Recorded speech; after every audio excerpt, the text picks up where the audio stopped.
bringing the people behind our food to life. Well, grafting is first and foremost is a means of reproduction. If you've got one apple tree and you grow seedlings of it, you're not going to get the same thing back from seed. So you have to have another way of reproducing it to get exactly the same variety back. And the same thing goes with most cultivated fruits. You have to have an asexual means of reproduction. In other words, without using the egg and the sperm and the seed, or you just simply won't get anything exactly like the original parent back. So grafting is a means of reproducing exactly a specific variety. It's simply a matter of taking a piece of the original variety and using something as a root, usually a seedling, or in some cases they can be specifically reproduced rootstocks for the purpose, and putting the cambiums together by means of cutting and fitting and so forth to get the two of them to grow together, and the piece you graft on becomes the new top of the tree and the roots stay as the roots, so that you get another tree that's essentially the same as the one you started out with. I've got some bag scions here. They've been kept in a refrigerator with moist paper, and that's all they are. It's just pieces of last year's wood that are healthy and they're dormant, and they've been kept moist enough so they won't dry out, and I'll use them for grafting. The graft I'm going to do today is called a bark graft. This is not always the most common method, but I like it because it works for my purposes, and it is a good way to do what's called top working. In other words, instead of replacing the whole tree with a new trunk, I'm just grafting these into the top of the tree where they will take hold and form some fruiting limbs that I can work with. Now these are probably all I'm going to need for the moment, so I'll put that back. I can use that wood in more grafts later. Now for this graft, I want one long diagonal cut, and I should make it in one shot if I can. That's not perfect. I'm going to try again. That should be fairly good for the purpose. What I'm trying to get here is a lopsided wedge. Well, this is not as smooth and nice as I would like it, but it will work for the way I'm trying to do it. Now, this tree is actively growing, so its bark will be slipping because the cambium is active and it makes the bark loose. I've made a little slight starter cut there so I can lift the bark slightly. The cambium layer, it's only about 2 cells wide actually, but that's where all the growth originates. Now I put this in here with the wedge of it under the bark.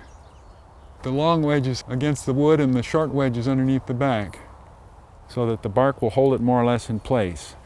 I lifted the bark slightly first to start with so that it would start to slide in easily. Basically what I want to get is a long straight side that will come in contact with the cambium that's sticking to the wood itself.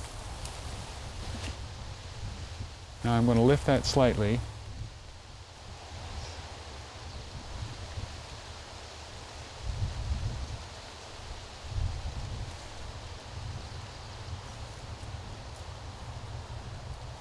This is just a piece of plastic flagging tape, and I'm going to stretch it around this tightly. I'm not doing anything to tie it, I'm just lapping it over itself.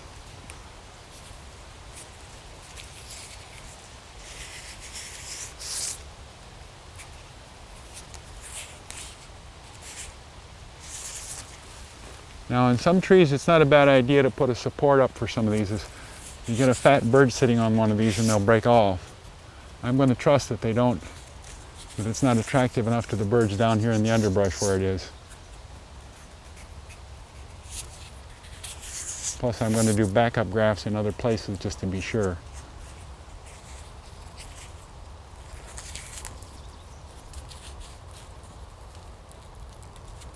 Now that I've tucked that around and through the loop, after several wraps of that, now we'll seal it up. This is Doc Farwell's grafting seal. Well, and when you graft, you have to seal all the surfaces so that the graft doesn't dry out before it heals together and starts to grow. This probably right here is as much as it really has to have to ensure survival, but I'm going to smear it on down the sides a little more because it'll help lock the tape in place so that it doesn't pull apart later on. If I'm not sure if it's going to be able to loosen itself up as it grows, I'll just take the sharp knife later on and slit the side of this tape so that it can pop out and expand as it grows. But that'll be weeks later now.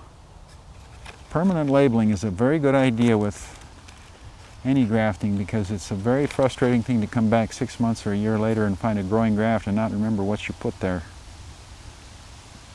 Or have to wait years for it to come into bearing so you can remember, oh yeah, that's what I put on there. This was grafted 1 year ago. Here was the original scion right there. Part of this has been trimmed back somewhat now. But you can see it has sprouted up quite a bit and has side shoots coming out, and within a year or two it will probably begin to start bearing. The latex is expanded and grown out. This bark was so tight that I didn't even need to use the tape on it. I was able to simply seal it in place with latex and it stayed put, and now it has healed in so well that it isn't going to pull out readily anymore. It's part of the wood pretty thoroughly.